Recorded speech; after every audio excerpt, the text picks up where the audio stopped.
Hi everybody, it's Claire back with another art journal video. This is a little bit of a naughty one because, as some of you will know, I had a go at cutting the large craft journal in half. It was a long, slow process and there must have been an easier way to do it. I think if I do it again, I will maybe use a jigsaw or something like that, I'm not sure. But anyway, I cut it in half. So I've got a really nice size, long, thin journal. I decided I was going to have a bit of a play in it. At the time I was playing, I was journaling out some feelings, so I don't want any of you to worry. I'm okay. It's all good. You know, just life's ups and downs. I've just reinforced the spine because obviously I've chopped it.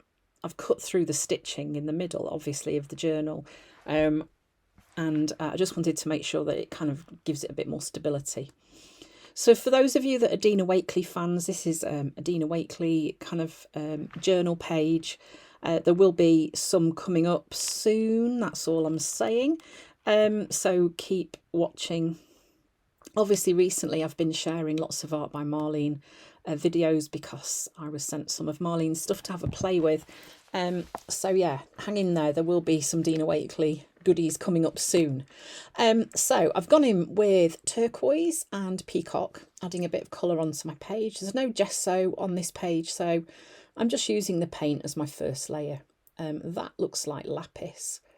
It's either lapis or sapphire, I'm not sure. I've gone for blues because this page is about feeling sad and expressing that onto this journal page. Blue seemed appropriate. This is one of Dina's stencils. I'm pretty sure it's called Cover Stencil. It's a really nice one. Oh, and apologies that this is in a bit of an odd ratio for you to watch.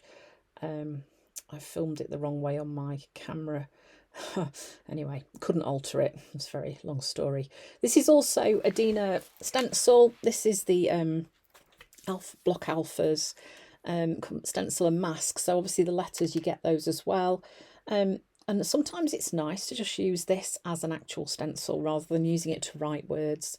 You get a little bit of bold text on your page. So then I'm going to use the mask as well. I'm going to be using the word sad because that reflects what this page is about.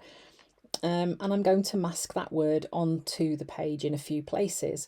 I'm going to go in with a lighter colour. So it's all keeping in the same colour palette. They're all analogous colours. And you can see I'm just smudging the edge there just to soften it before I go in with the next letter. That's just to help it all kind of sit next to each other comfortably without any bits disappearing. So I'm just going to mask that word on a few times. I think I go for 3. There's no surprises there. You know that I love doing things in odd numbers most of the time. Yeah. And I kind of wanted this word there, but not majorly obvious. So it's creating that kind of background effect, but I'm journaling that word on. There are so many ways that you can journal your feelings and thoughts and onto your page without being completely obvious about what it is, if that's what you want to do. And this is just one of them.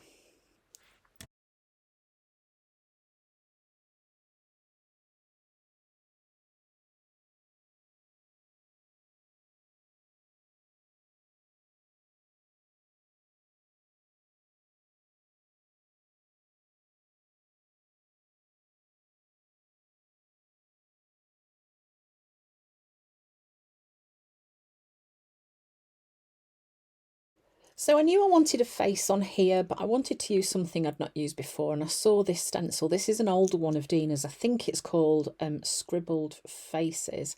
I'm using night through this rather than black because that's going to work really nicely with the colour palette that I've got on, and it's not going to be too harsh. So I'm just taking this one face and I am going to alter this and give it some flowy hair. And yeah, I'm always looking for ways that I can get more use out of my stencils. So I think, you know, rather than looking at that stencil as a complete stencil and thinking I've got to use it all, just selecting bits of it and using it like you kind of do when you're stenciling your background onto your page, particularly with face stencils like that. I mean, there's at least 3 different faces you could get off that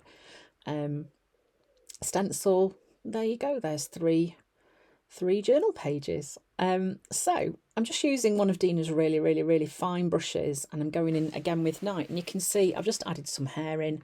I'm not worried about it being right, realistic, looking perfect. I just want to get a face on here, and I think, you know, like I've said so many times, once you get away of that, from that expectation that your art in your journal has got to be perfect, it's so freeing. So little catch lights in the eyes, a little bit of on the lip, and maybe I might even put a bit down the bridge of the nose, can't remember. Going in with some stamping using white paint on my stamp, give it a good wipe after. But that just again brings a little bit of contrast to my page because I haven't really got any white on there at the minute. I've also added some white lines onto the hair, and you can see that just starts to I don't know, starts to bring it together. And then because this page has got quite a soft feel, I wanted to use a white pen. I think if I'd gone in with black, it would have been too bold. I didn't necessarily want anything to leap out of this page. This literally was just about journaling some feelings. So yeah, using quite a fine Posca pen here, and I'm just going to write my words on using that pen.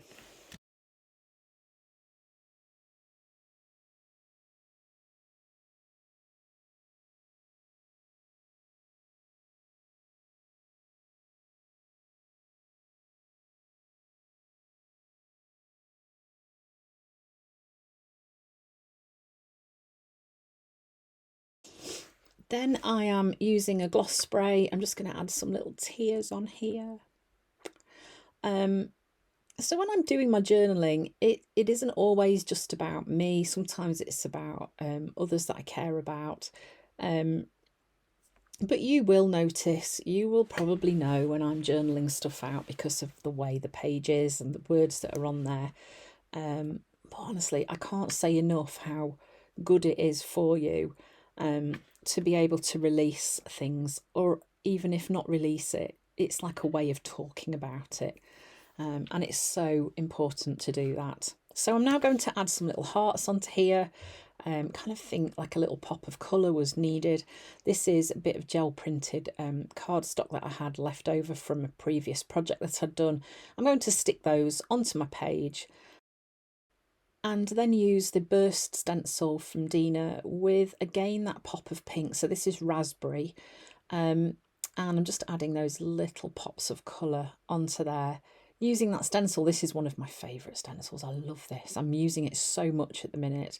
Just a little touch and it just pulls that together. And then I'm just going to use a really fine gel pen to outline my words. I think I'm just adding like a drop shadow onto these letters just to pop them out a little bit from the background, but not too much.